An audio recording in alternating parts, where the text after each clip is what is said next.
Let me begin the video off by painting a picture for you all. It's 1 AM and you just got into bed after a long day. As you lay there looking up at the darkened ceiling, you begin to think about life. You become self-aware of yourself and how you're breathing, how you're thinking completely unique thoughts only you yourself could ever think. You begin to think about, well, death and what will come after it. However, that thought scares you as it becomes a little too much for most people to fully comprehend. So you try to forget the thought and simply try and get some rest. Now think back on that feeling and expand upon it. Think about how very little our lives truly are in the grand scheme of things. It is impossible for humans to comprehend what we truly are and why and if we were created by some higher being. And if so, what was the reason? Are we simply just byproducts in a sandbox full of outworldly beings with goals and achievements that far past our comprehension? Well, that is cosmic horror. There are plenty of media sources in recent years that showcase amazing works of Lovecraftian horror. For example, Bloodborne, World of Horror, Elden Ring, and of course the one I wanted to dive into today, a visual novel dating simulator with 4 lovely ladies and where you play as a guy who is forced to join a literature club. That's right. Today, we're going to be playing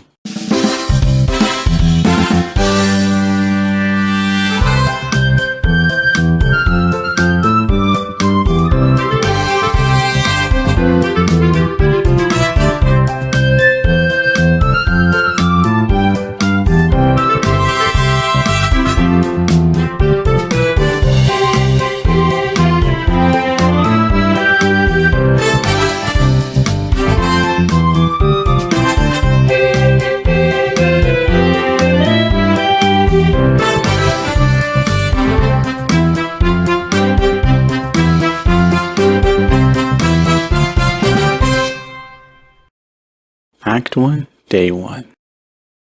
The game starts off with self-insert Yuri, who is a light-skinned fuckboy with an incredibly sexy and deep voice. He's actually on his way to school. Here we learn that he had a childhood friend named Sayori, and how the two of them aren't anything alike. However, due to their chemistry, their friendship just kind of works out. I've definitely had some friends like that. Yuri goes even further and says that they used to walk to school together all the time, but at some point she began to oversleep quite frequently. Yuri does hear a high-pitched voice and decides to slow up a bit to let her catch up, and the two of them head to school like any other normal day. The school day zooms by and Yuri is left alone in the classroom as he just spaces out. You know, main character shit. However, it's no one other than Sayori that pops his bubble. During their walk to school, Sayori had mentioned how Yuri needs to start looking for clubs to join, and so Sayori brings up a perfect idea. Why not join her club? She bribes him with cupcakes. Not those cupcakes. And thus marks the day Yuri sold his soul for cupcakes. Not those cupcakes. However, it's not so bad because once entering the club room, it's filled with, and I quote, incredibly cute girls. I will say he's a little like me in that regard. Let's meet the club members. Firstly, we have Yuri. She's the tall, slender, seemingly mature one of the group. She's incredibly soft-spoken and seems to do very poorly within social groups and uses her passion with writing and reading to pretty much escape from said interactions. Next, we have Natsuki. She's the youngest of the group and is basically your stereotypical tsundere. Now, if you're not a complete nerd like I am, that basically just describes someone who is just not very true to their own feelings and usually is just very mean to the person they're interested in. Anyways, she's very much into cute things such as baking and reading manga. All my homies fucking hate Natsuki. None of it's intentional. Never attribute to malice what can be attributed to incompetence. Of course, there is Sayori, the vice president of the club. She's the bubbly, adhesive type with her presence alone makes everyone just a lot happier. However, keep in mind that the happiest people tend to be hurting the most inside. And finally, we have Monica, the perfect, the most popular, and the most beautiful girl of them all. She's confident, she's caring, she's attentive, but lacks the leadership skills. Even still, the main character mentioned her talent and popularity throughout the school, so she must be perfect, right? With the persuasion of the feminine touch, Yuri, the simp that he is, joins the club with no hesitation. He's even sent back home with homework to make a poem and bring it to the club next day. Oh, it's time to write a poem. Pick words you think your favorite club member will like. Something good might happen with whoever likes their poem most. So, where the fuck is Monica? Because I imagine that this is Sayori. Can you guys actually even see my cursor? So this is Sayori, obviously. Then we got Natsuki, and then we got Yuri. And I guess whatever I click will probably go to whoever we like the most. So I'm gonna just choose Yuri. I'm gonna choose Yuri not because of her naturally robust figure. I decided to tailor my poem toward Yuri because of reasons. It's club time once again. Since catering my poem towards Yuri, I've been locked into the Yuri route. Things go pretty smoothly during day 2. Yuri become much closer as they begin reading a book together. But of course, the game found a way to make a dual book reading activity somehow so sexually intensified. Of course, before things can get too spicy between the two of them, Monica swoops in and breaks the two up. It's time to share poems! During this part, you are able to go around and share your poems with the 4 girls. Whatever order you choose to do so in is up to you. Sayori's poem is about, waking up in the morning and how happy she is to do so. Natsuki's poem is about not feeling good enough due to always comparing yourself to those who are capable of great things, maybe slightly implying that she herself does not feel like she's an equal. Even still, we hate this bitch. Yuri's next on the chopping board. Her poem is about the troubles of letting go of the past and moving forward in life. Something in Yuri's past may be still lingering in her mind, not allowing her to express herself more confidently. And finally, we have Monica poems. It's weird. It's called Hole in the Wall, and is about someone thinking they were looking in, but in reality, they were looking out into an infinite space of choices.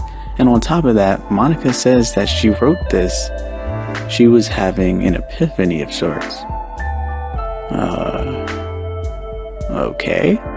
After all the poem sharing, Natsuki and Yuri end up getting into a pretty heated argument due to their character types. Natsuki is incredibly opinionated and Yuri is quite soft-spoken and stuck in her own ways. However, both of the girls are indeed very passionate, which erupts into an argument. Things quickly get very, very personal as Natsuki accuses Yuri of wearing paddings in her chest to impress the newcomer. Me, being the manly man that I am, I desperately ask for Sayori to bail me out of this situation, which works, by the way. Sayori manages to calm things down between the two of them until Yuri runs off and Natsuki sits down in her chair with a blank expression. Well, that was weird, but not unexpected. The two of them seemed to already be at odds before we even showed up. We walk home with Sayori once again, and it's poem time. I'm all for Yuri, so I tailor my poem to Yuri once again. The next day is much of the same. We write poems, we speed race to our time at the club, and Sayori tries to trick us buying her food. Yuri lets her guard slip a bit, and Natsuki isn't being a total asshole to us. And most noticeably, Monica is late. When she does arrive, she tells the group that she was at study hall practicing piano, and none of the group had any idea that she was even learning any instruments. Which is odd considering that she is so damn popular. You would think word would get out, right? But maybe it's a relatively new development. Anywho, we spend even more time with Yuri. Though this time around, Monica seems to be a lot more curious and Yuri seems to be a lot more defensive. Or better yet, obsessive. Later, they sit on the ground as they read. She says lately she's been having back problems because of her reading posture. Duh. The group reading quickly gets a little spicy as somehow, in some way, Yuri begins feeding her chocolate. Like before, Yuri parts her lips, But it's different this time. I take the chocolate and place it in her mouth. I feel her hot breath on my face. What is going on? Whoa! That shit got really spicy. Okay, everyone. Monica, you piece of garbage. Wowzers. That got tense. Time to share poems once again. Everyone's poems are noticeably more vulnerable. Sayori's poem is speaking heavily on depression, and how she gains worth is how much happiness she can get from other people. It would explain why she feels the need to see if everyone's having fun, and most importantly, if the main character is having fun. But in the end, what happiness is left for her? Yuri's poem may be hinting to some interesting hobbies she may have. More directly, her obsession with knives and how she may be prone to self-harm. As within her poem, she mentions cutting bread and how a raccoon is excited by the action. The raccoon could be her addiction. The knife is, well, the knife, and the bread could simply be her skin. Natsuki never even shows us her poem, so we need to go down her route to find out that. But I don't know what she could be. She's a bitch. And finally, Monica. She straight up tells us she's capable of her own thoughts outside of the script. Using the words like save me and load me, it just screams very much gaming language. Almost as if she knows that she's in a game. And this says load me. So first off, when I read the word save me, this had initially made me think about saving, like you're saving someone's life, right? But then at the very end it says load me. Now load me, I feel like, is a very game oriented term. Is Monica aware that she's within a game? If that wasn't enough, Monica's writing tip of the day is her breaking the fourth wall and telling us, the player, to save the game, because we never know what could happen next. Monica then brings up the festival. In order to bring in new members, she wants everyone here to perform a poem of their choosing. She leads by example, being very confident in the way she presents her poem. Then Yuri follows her, being very good as well, but just not as good as Monica's. Next, Sayori goes, who's actually super good as well. Then of course Yuri the simp goes, whose performance is pretty lackluster. And then finally Natsuki's dumbass goes, and guess what? She's actually pretty damn good too. So it looks like I'm the only one trash here. Seems accurate. Anyways, after that was done, Sayori and I get ready, as we usually do when heading home. However, this time everybody wanted to tease us for some fucking reason. That little chat seems to have bothered Sayori somewhat, so on our little walk back home, she asks us if one day, if Yuri were to ask us to walk home with her, what would we do? See, I'm bros before hoes, any day, so I tell her I choose her. Obviously, I wouldn't ditch her, not for the world. But strangely, this doesn't seem to ease her anxiety. Though Yuri is dumb as rocks and simply finds it weird that she even asked this question in the first place, and just goes home as normal. Poem time! Again, we make a poem that we know Yuri would love. Once getting into the club room, everyone seems to be in high spirits. Yuri's reading her book as she is always doing. Natsuki is super pumped for festival because, well, food, which, honestly, first thing I can agree with her. Monica arrives late once again and is acting a bit strange, breaking the fourth wall casually. And Sayori, she's sitting alone, spacing out. What the hell? When Yuri comes over to see what's wrong, she quickly directs us elsewhere. So Yuri asks for Monica for help. Is this because of yesterday? Monica explains we could be the reason she's acting this way. But no time to think about that because it's poem time! Of course, we show our poem to Sayori first, but this time around she doesn't even let us see her poem. She leaves early, saying that she just doesn't feel well. Next, we go to Natsuki, and she doesn't even give us the time of day. Yuri's next, and she completely glazes us, but she also lets us into her personal life a bit. Yuri has trouble socializing, so most times she would just rather be alone. It's implied that Yuri has been bullied by the way she looks, by her body type, her intelligence, and her passion for writing, so now she just second guesses every little thing she does. Anyway, her poem is just an updated version of her ode poems. However, this time, it's a love confession, and just thinks that she's being nice. Like, nigga, can you not read? What are you talking about? Anyways, off to Monica we go, and of course she is on some weird type of timing. Just the way she phrases things, I don't know, it's just, I guess just watch. It's hard to explain. You say that like I'm going to hurt her. Sorry, I didn't really mean it that way. If anything, she's might accidentally hurt herself. I'm not vibing with the way she's talking to me right now. What do you mean? The timeline is too far back. What's she saying? She's just how she's phrasing things. She's like talking about opening herself up, exposing herself when she's vulnerable. A bandage. I'm like, I think she's about to stab herself. Like the whole knife thing. And then she's talking about something, if anything, she might accidentally hurt herself.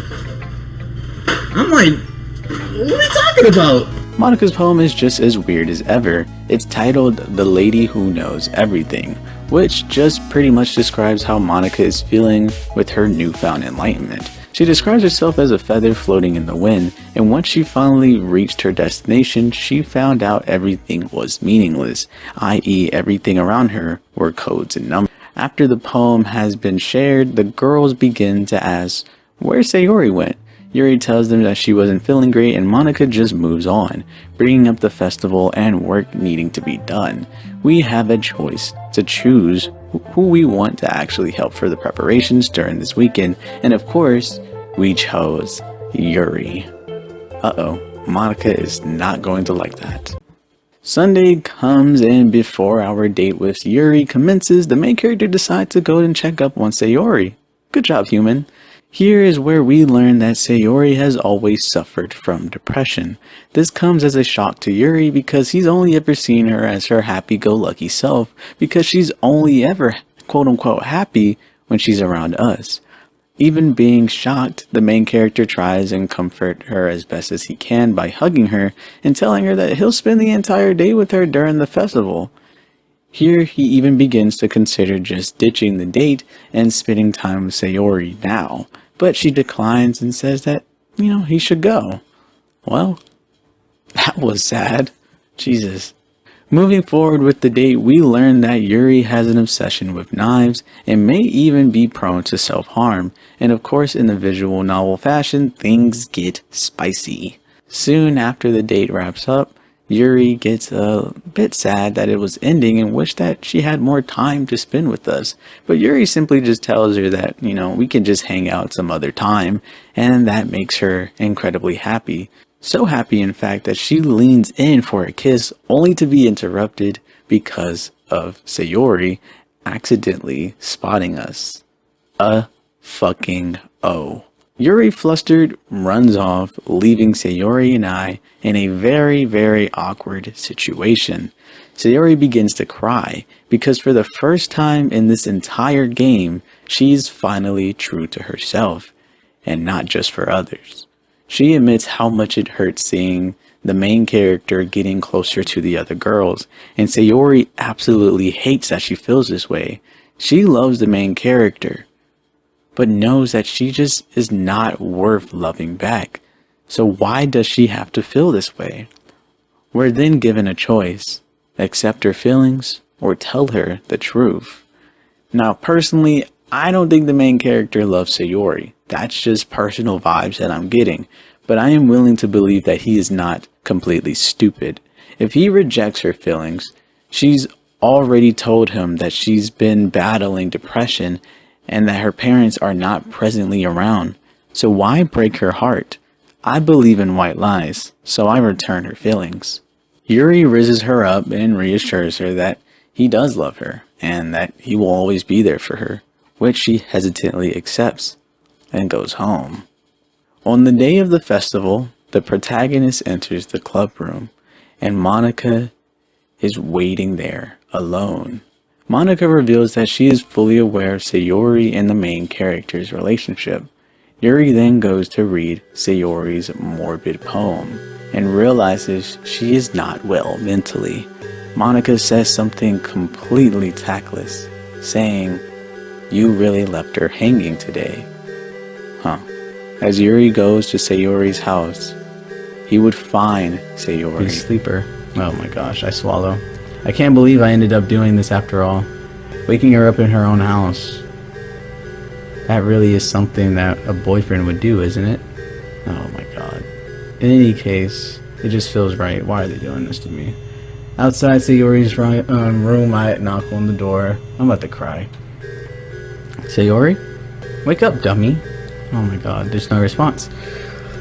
I really didn't want to enter the room like this. Isn't it kind of a breach of privacy? Dude, just open the door. But she really leaves me no choice. I gently open the door. I don't want to open the door, guys. I'm not looking. I looked. It's not fun.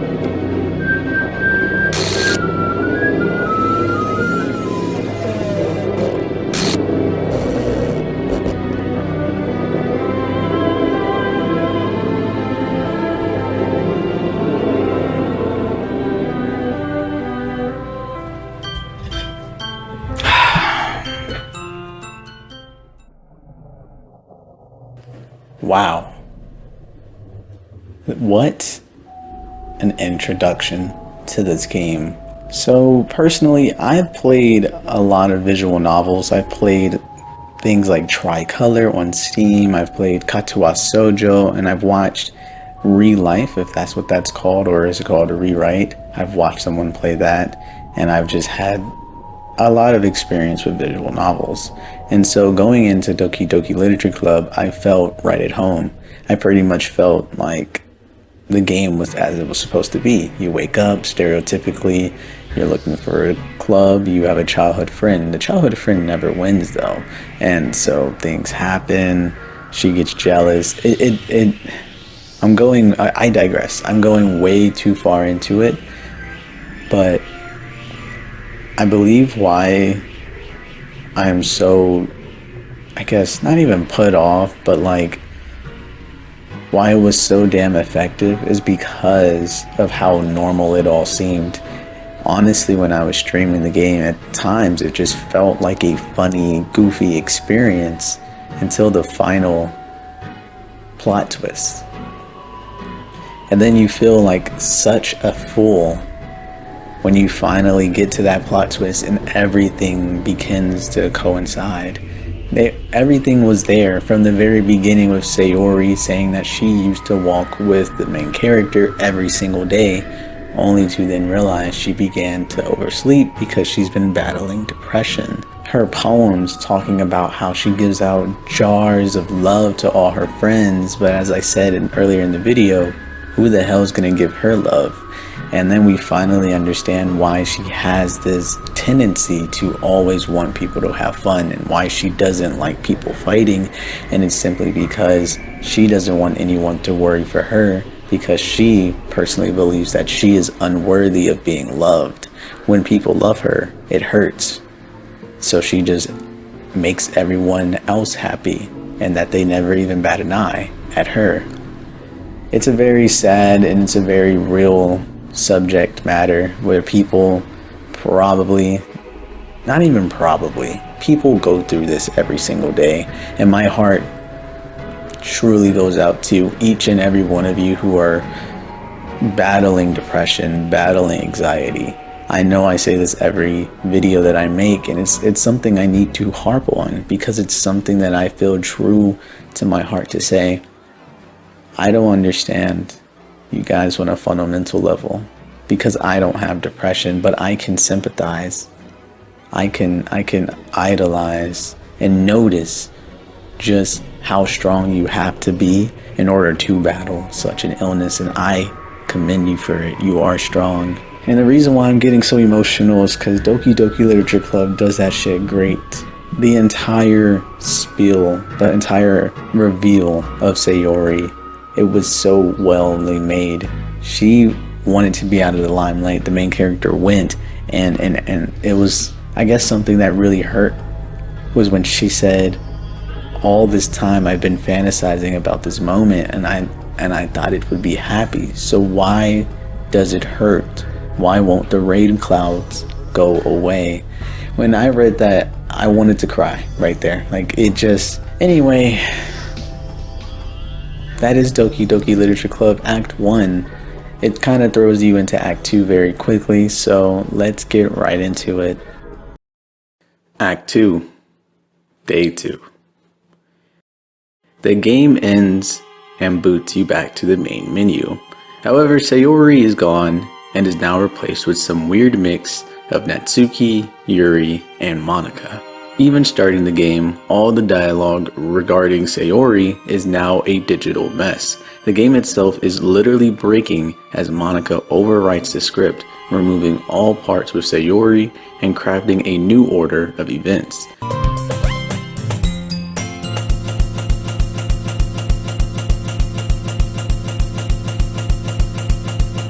Instead of Sayori bringing Yuri to the club with the promise of cupcakes, not those cupcakes, it's actually Monika who brings us to the club instead. Introductions goes largely the same, however Sayori is still nowhere to be found. Yuri is actually now the vice president, and things are a bit different. The club only having 3 members aren't an official club, so the main character joining is a bit more pressured. And it is poem time once again. But before that, we are given a prompt to show us a special poem.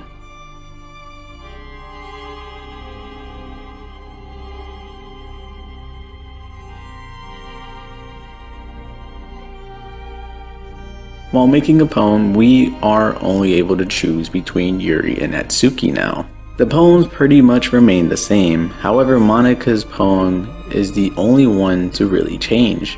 Now it serves more as a sequel to Hole in the Wall, where she is now wondering if there's a way to escape. Frightening.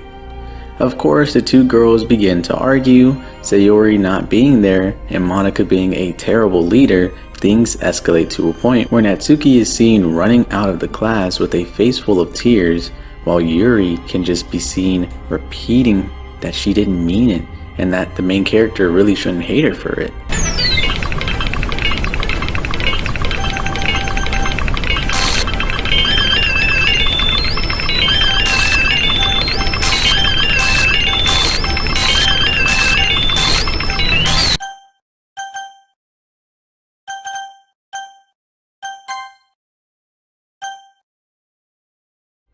But Monika comforts her, saying that she'll forget all about it by tomorrow, implying that she has some ability to erase memories of what just happened. And surely the next day, Yuri would go to apologize to Natsuki, but she doesn't even remember a thing. It's mostly the same as the Save Me poem, except this time around she ends the poem with delete her instead of load me. Who is she talking about? We are then asked if we want to view a special poem.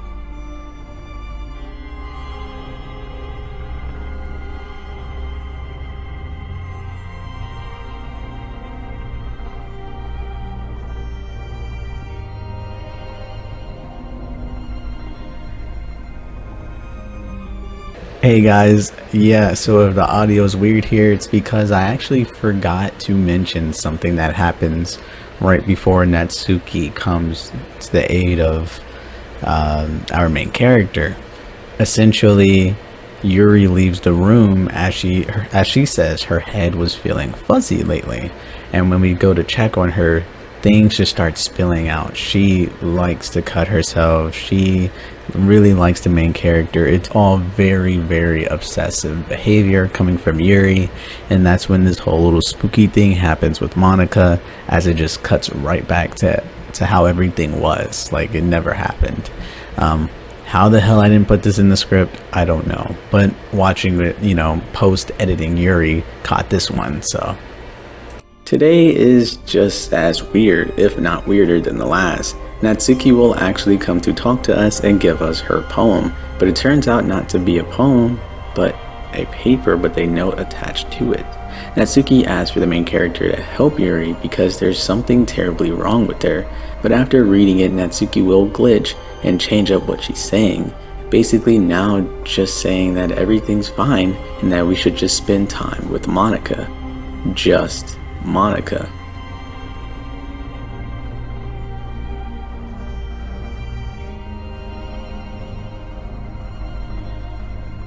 Going back into the game, it's finally Yuri's turn to share her poem, and her poem is gross.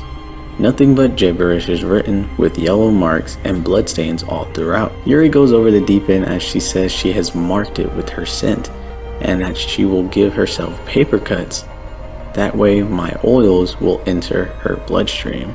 Something switches as Yuri realizes what she had just said and goes to vomit.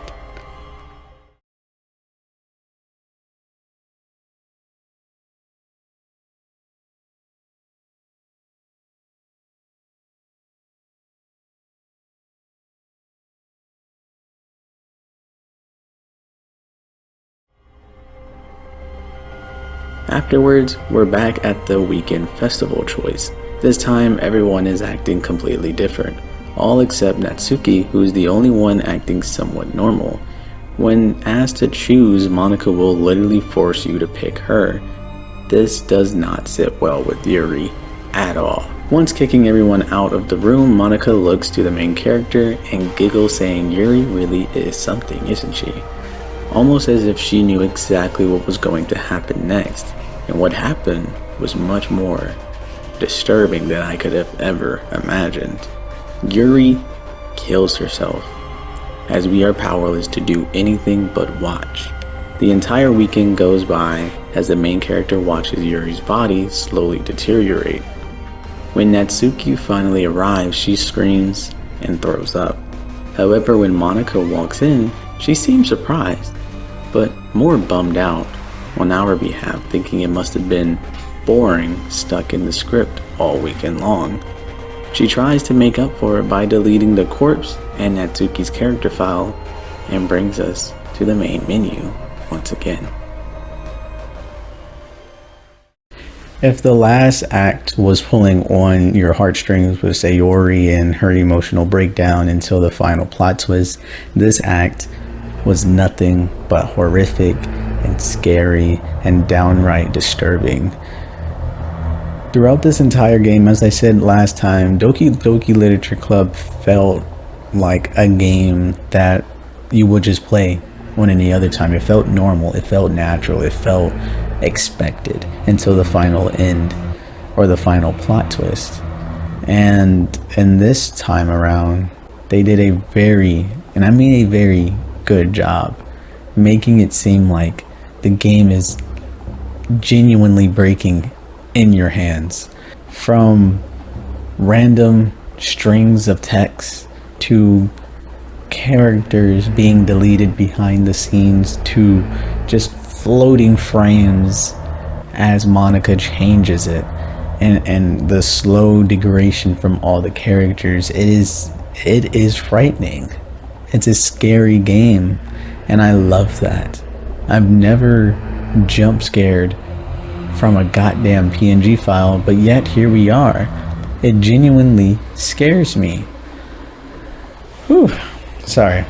I get emotional with these things because they are truthfully, like, this is one of the better games that I've played. And I say this every time, but I guess every game that I play has been top tier. I just feel like this game is great.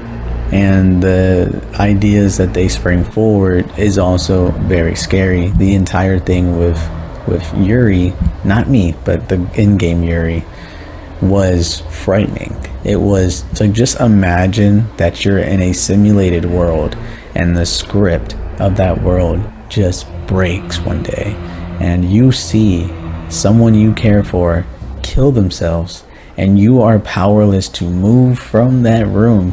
You are powerless to get up, look away, close your eyes. You are powerless to do anything other than the script saying that you stayed there over the weekend, as you see their body begin to rot right in front of you. It honestly does remind me of this. I don't even know if it was a true story, but I remember listening to this horror story, right? And the entire premise was that the entire time, this man, this boy, I don't know how old he is actually, was staying with his grandmother. And his grandmother was very, very verbally abusive, right? And the entire time, they'll give you hints of that, of the fate of the grandmother. Like, for example, when he'll say that he's been changing her diapers as he usually does, or he'll bathe her as he usually does, it's been smelling, it smells horrid, it smells disgusting, it's very slimy, very gooey. And you finally get to the end of that horror story. It turns out that the grandmother had been dead for a long time, and all that verbal abuse had done something to our main character, to the point where he was speaking to someone that wasn't even there, and that he was taking care of a dead, rotting corpse. I felt that same visceral feeling of just disgust and scared, because it's at that point where the horror is in the mind. In your mind, you believe it to be your grandmother. In your mind, you believe it to be your grandmother. You think you're taking care of your grandma. However, every time you open the door, people are covering, they're like, what is that stench? It's a rotting corpse, but to you, it's your grandma. And I had that same feeling when Yuri stabbed herself, because superficially, it's scary, right? Superficially, you're supposed to be like, wow, what the fuck did I just witness? But then when you begin to really think on it, when you begin to actually understand what's happening, Monica is tampering with Yuri, right? She's making her more obsessive, more chaotic, more explosive, more sexually driven with knife play. She's doing that to Yuri, and I think Yuri knows full well what's happening, because she'll have moments of clarity where she'll be like, what the fuck did I just say? I have to vomit, and go and run away, and then right back onto the script. I believe in that final moment, she knew what was happening, and that's why she died with a smile on her face. And the smile, if you notice, slowly went away. I think it's meant to be a nod that she was out of character. This wasn't her. This was the worst parts of her. And upon death, she finally understood what was happening, and that smile became something more sorrowful. And I think that is the scariest part of Doki Doki Literature Club. But as I said, from Act 1 to Act 2, and now Act 2 to Act 3, they don't really tell you when you're in Act 3, but now we are. So let's get into it. Let's figure out why the hell Monica is doing all of this. Act 3. We awaken in a floating space. Monica is sat perpendicular to us as she stares into our eyes. She begins explicitly explaining what has been happening thus far. Monica knows very well that she is trapped within a game. The epiphany she spoke of at the very beginning of the game was this realization. Everything around her was fake. Everything except us, the player. We have free will, and we're somewhere she desperately wants to be. She would go on into detail about why the other girls were acting the way they were. Sayori indeed had severe depression, but took her own life only due to Monica's tampering of her character files, which made her much more severely depressed. However, it wasn't just tampering with Sayori, it was also tampering with Natsuki and Yuri. For example, Monica made Natsuki a lot more blunt and way more rude. That's why you would see her say such mean things, and even with the way she spoke towards the end of the game, included a lot more cuss words. And with Yuri, she became a lot more obsessive. Yuri has always been more clingy due to her background with bullies. However, Monica tampering with her character file, and she went way out of control. So much so even Monica herself could do nothing. She did all these things to make us like the other girls much less, and made herself out to be a lot more of the perfect choice, because in her world, the only right choice is Monica. Just Monica. Now with the truth out, we have a choice to spend the rest of time listening to her, and we could go into the game files and delete her character file, just as she did with Yuri, Natsuki, and Sayori. Upon deleting her, her consciousness still seems to be intact, as she realizes what she has done, and what she has done was very wrong. As a way to right her wrongs, she would force a new load file, one where she does not exist, and one where Sayori is now the club president instead. The game boots up once again, however this time everything is, well, seemingly normal. This time the main character decides to join the club on his own accord, and when checking out the club, Sayori is the new club president. Everything seems fine.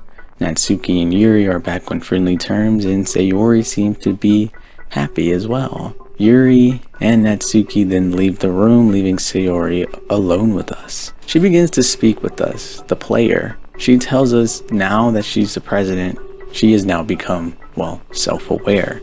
She knows what had just happened in the previous acts and plans to continue where Monica left off. But Monica is revealed to not have been quite gone and delete Sayori before she can do, well, anything else. Monica concludes that there is no happiness in the literature club, primarily because one character has to be president, and being one gives the character a revelation that drives them mad. Monica then decides to just erase the whole game, making it impossible for you to reopen the game.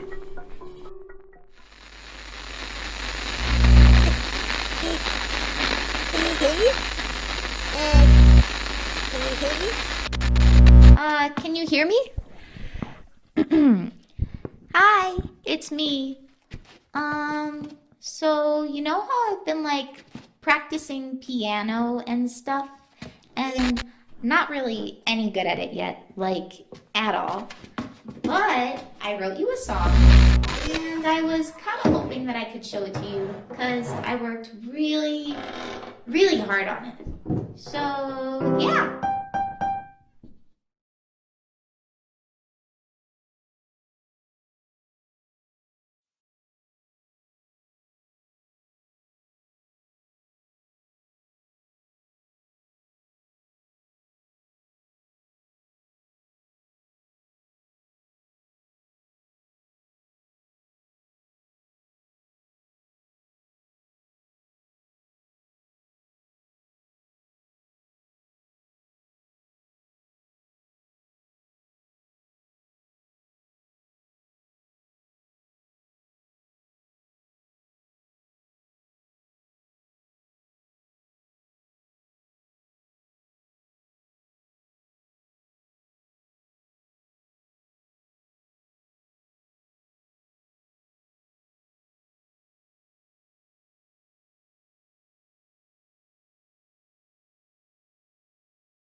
The end.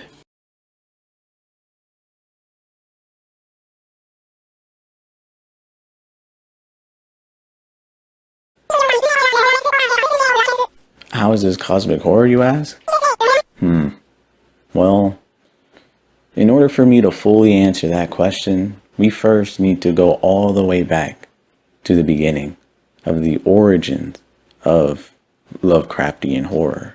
You cannot talk about cosmic horror without first discussing Howard Phillips Lovecraft, aka H.P Lovecraftian Horror. His tragic life and unique upbringing shaped much of what went into his fiction, and his troubled worldview contributed to the focus of the fear of the unknown and the helplessness of the mortal man. Lovecraft was born August 20th, 1890, and from a young age the boy had already faced tragedy when his father was institutionalized due to the anonymous tip in Chicago. His father would remain at Butler Hospital in Providence for 5 years until his death in 1898. The reason for his admission in the first place was because of an anonymous tip, as I said before, stating he would say and act strange at times. Now, you know how I feel about the history of mental institutions and how many people who were admitted for very simple disorders, they could have simply just had something like ADHD or MDD. They could have just been gay, or they could have just been a woman on their cycle. And if you were any of those things, chop to the brain or sedate you to hell until you are crazy. So I'm willing to bet Lovecraft's father was omitted on false accusations, and for some added detail upon his death, it stated within the medical records he had died due to untreated syphilis, but Susan nor Howard shown any such symptoms. 3 years prior, before the death of his father, Ruby, his grandmother, seemed to have had a profound effect on his life. He would say that after her death, it sent his family into a gloom in which they could never return. They began to wear moody black dresses, which terrified the now 5-year-old boy. And almost 30 years later, he can still remember the nightmares and embedded them within his literature. Losing both your grandmother and your father at 8 years old rightfully caused Lovecraft to have vivid nightmares for days on end, and he stopped going to school and began to isolate himself and read works of fiction. Due to his father's passing, Whippy, his grandfather, helped raise and educated the boy on different types of literature, introducing him to works such as The Rim of the Ancient Marine, 1001 Nights, Thomas Bulfinch's Age of Fable, and Ovid's Metamorphoses. As I stated earlier, Whippy had stepped in as Lovecraft's caretaker, and also he was quite wealthy when he was alive. Tragedy seems to follow Lovecraft, as the next close person to die in his life was Whippy himself. He would suffer a stroke and unfortunately passed away. However, quickly after his death, his finances were handled very, very poorly, causing Susan and Lovecraft to be kicked out of the residence and forced into a cramped, dirty apartment. He and his mother became more distant. Susan became terrified of the thought of losing another person she loved, and Lovecraft became very alienated and self-absorbed, large in part due to his mother, but also just because Lovecraft had lost a sense to live on. Lovecraft called this time one of the darkest in his life, remarking in a 1934 letter that he saw no point in living anymore. He considered the possibility of committing suicide. And let me remind you, these were the thoughts of a 13-year-old boy. Within his high school years, Lovecraft suffered another unidentified health crisis, though this instant was more severe than his prior illnesses. The exact circumstances and causes remain unknown even till this day. The only direct records are Lovecraft's own correspondence, wherein he retrospectively described it variously as a nervous collapse or a sort of breakdown. Before the accident, there would be an account from a high school classmate, and how they described Lovecraft was exhibiting terrible tics, that at times he'd be sitting in his seat and he'd suddenly up and jump. It would seem over time he and his mother would begin to bond once again. Even with their declining financial wealth, Lovecraft would describe her as a positive marvel, and there were even accounts of neighbors stating that they would hear yelling coming from the home However, it was just a reciting of Shakespearean writing, which the two really seemed to enjoy and even bonded over. Now, I grappled whether or not I should even put this into the video, because it really has nothing to do with the video. But I feel like most people seem to be ignorant or just straight up ignoring these facts.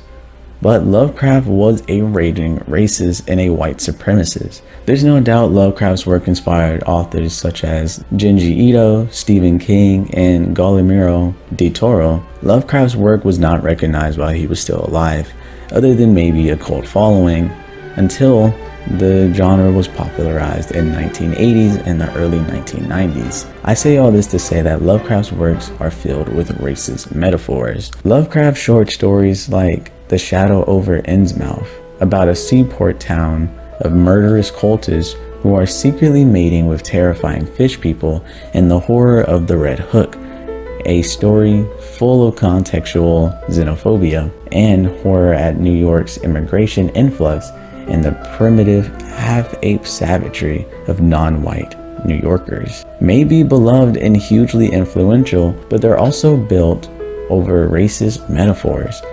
All of these metaphors involved his deep fear of miscegenation, hereditary evil, and his concern that he himself might have impure bloodlines. In 1918, his mother would suffer a nervous breakdown and would be put in Butler Hospital, just like her late husband.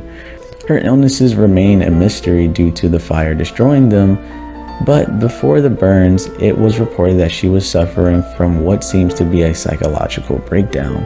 From the late 1920s, this is where Lovecraft came out of his shell a bit. It began joining writing clubs and publishing big-name monsters like Cthulhu and other influential short stories such as The Outsider, The Nameless City, and The Crawling Chaos. In 1921, his mother would die due to a complication of her gallbladder. Lovecraft's initial reaction was expressed in a letter written 9 days after Susan's death. Lovecraft would describe it as a deep state of sadness that crippled him physically and emotionally. He again expressed a desire that his life might end. However, strangely enough, after some time, he began to feel relief and even noticed he began to do better physically. He moved back to Providence in the 1930s and dived deep into his work, not only revising old work of his, but also ghostwriting for other authors at the time. Even still, with the influx of work, he was not seeing much notability from it.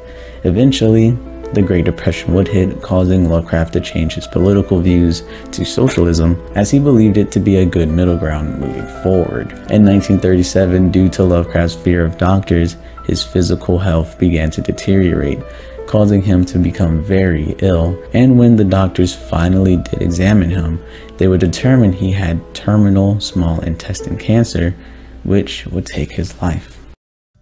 Most times when people think of Lovecraftian horror or cosmic horror, they think of some huge monstrous being psychologically torturing the subject, or a monstrous being with powers that are far beyond our comprehension.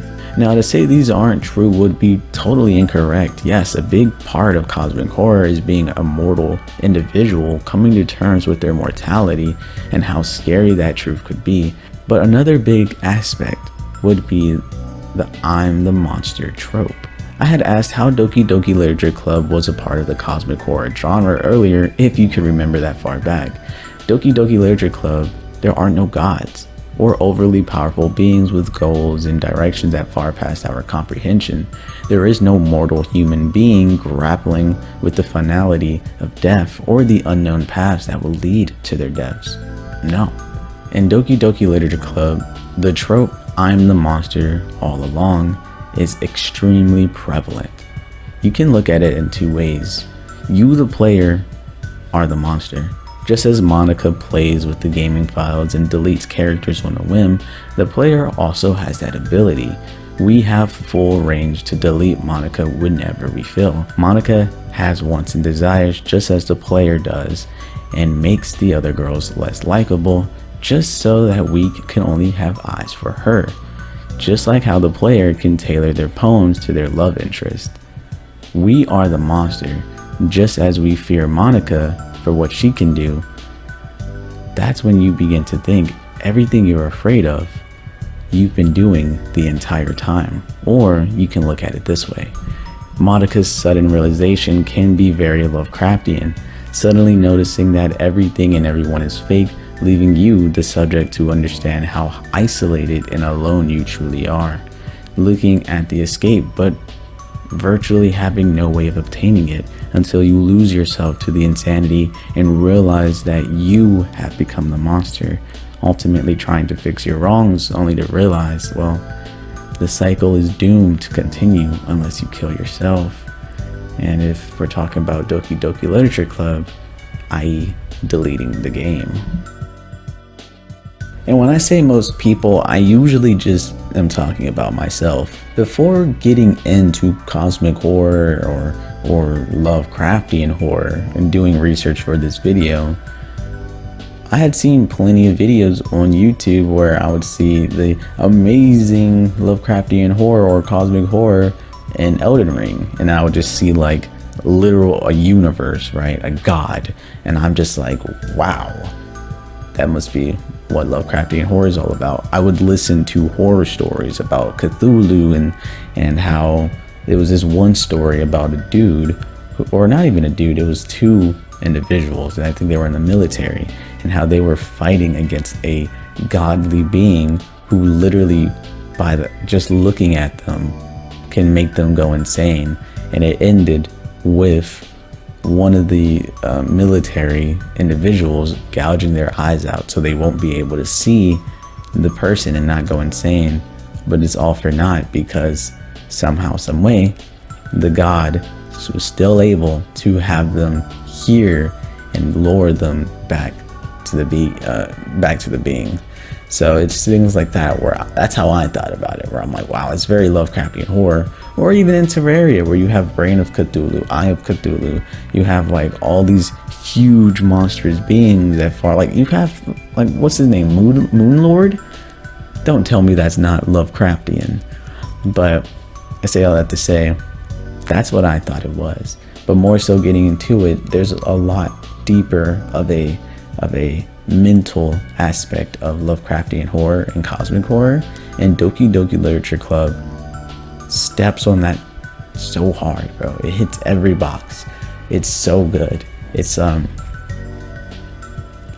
truly a terrifying game to think about when you relate it to yourself, and I think that is what it is. It may not have any gods floating around, it may not be dealing with the finality of death, but instead asking, well, what is life? What's life worth living if you know for a fact that everything is worthless and fake and has no value whatsoever? I think that's where the fear of Doki Doki Literature Club arises.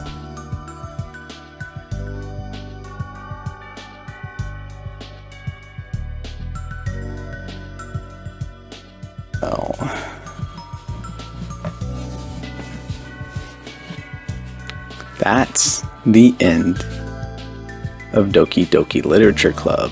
I will say the only other, I guess, visual novel I've ever played was Katsuwa Sojo.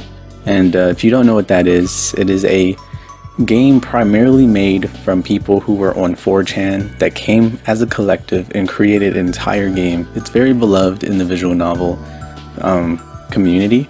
And I've never played anything outside of it because to a lot of people, they said that's one of the best.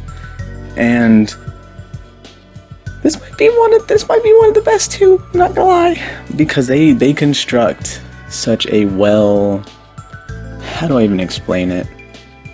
It's satire. They know for a fact that people have played these type of games before, they know how they go, and then they turn it on their head so masterfully.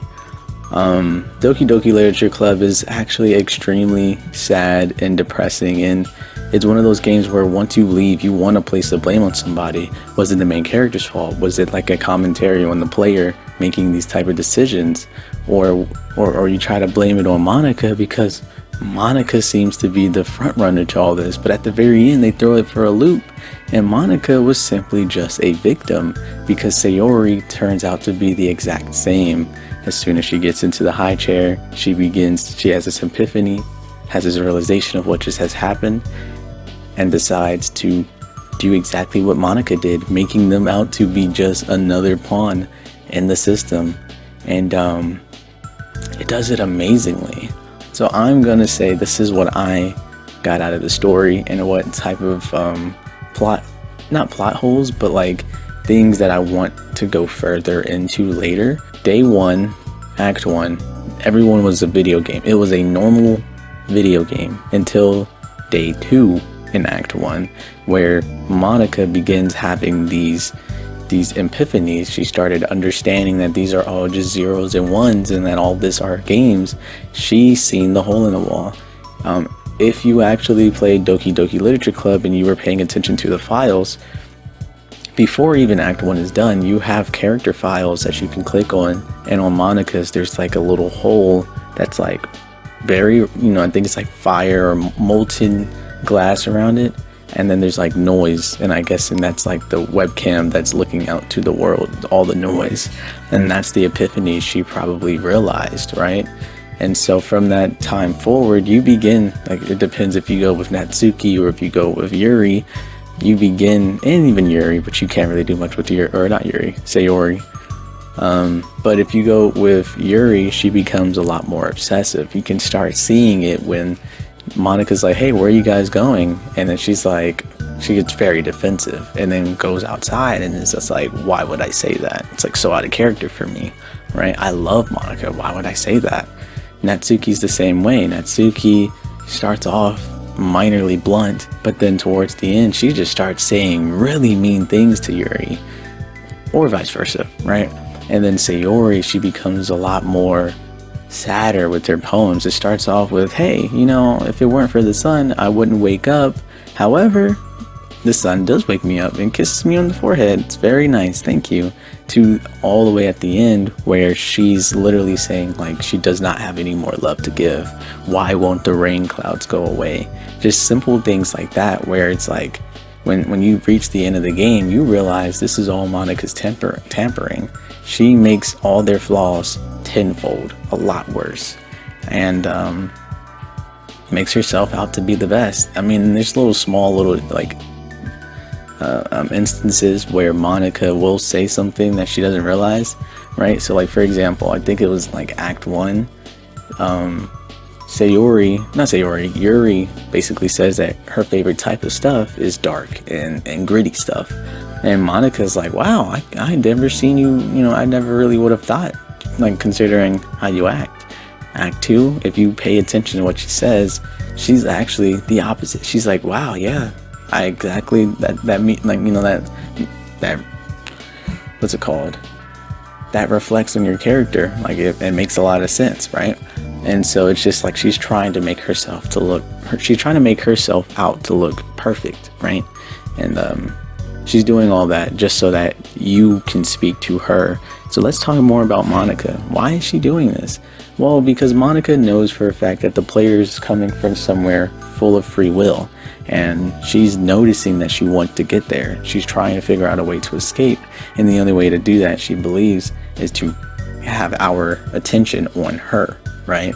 And so she starts making all the other characters a lot less likable. You make Yuri crazier as she cuts herself, and she's a lot more obsessive. Natsuki's blunter, cussing everybody, being very mean, very nasty. Sayori, she's out of the picture because she's depressed, and she went a little too crazy on the depression. And of course that leaves nobody else but Monica. And when we choose Monica, she finally gets us into this space where she's like, tells us everything. And it's just it's frightening. It's very sad.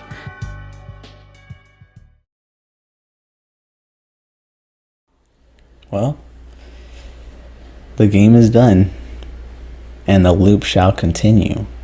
I like the fact that it wasn't Monica. I like that whatever was correlating with the president chair is what's giving everyone this sentience. I like that Sayori became, I guess, evil, right? Wanting to finish what Monica started. And I love the fact that the only way to truly end off the process was to end oneself.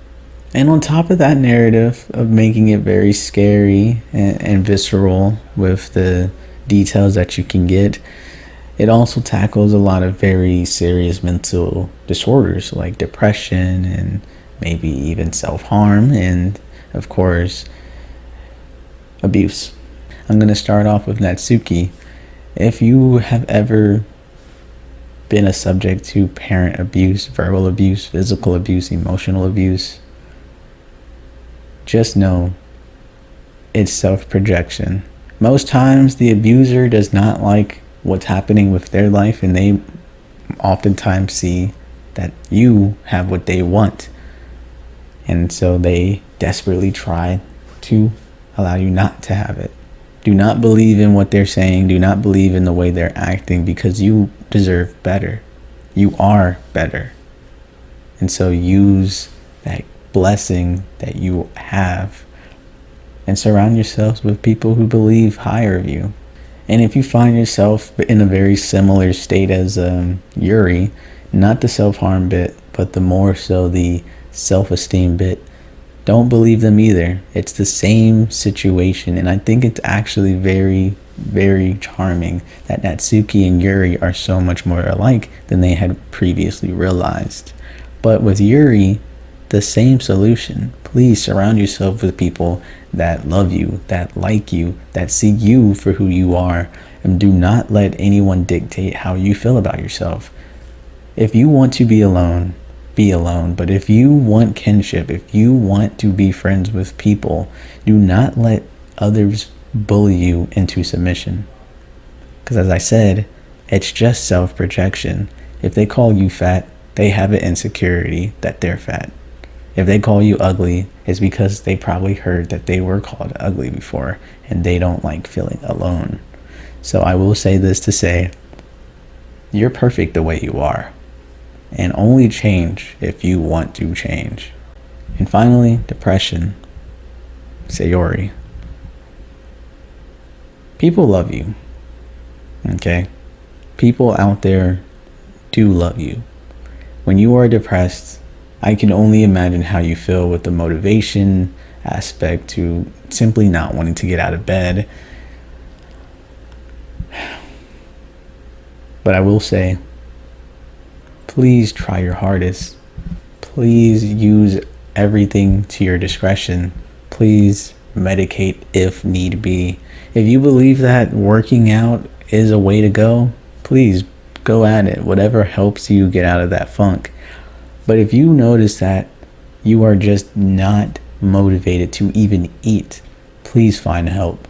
Please become medicated. Please find something that works for you, because depression is not something that can go away. No matter what you hear, no matter what you hear, okay? If somebody comes up to you and say that you're just sad or you'll get over it, don't believe them. Trust in how you feel and go and get help, so that people who believe you are there to help you. Because if you choose to take your life, think not just about the pain stopping, but actually, I have a perfect saying for this. The act of taking your own life is only transferring your pain onto others. So please keep that in mind when you even so much as think about doing that. And when you do catch yourself doing that, please surround yourself for those people, or please surround yourself with people that are willing to help you.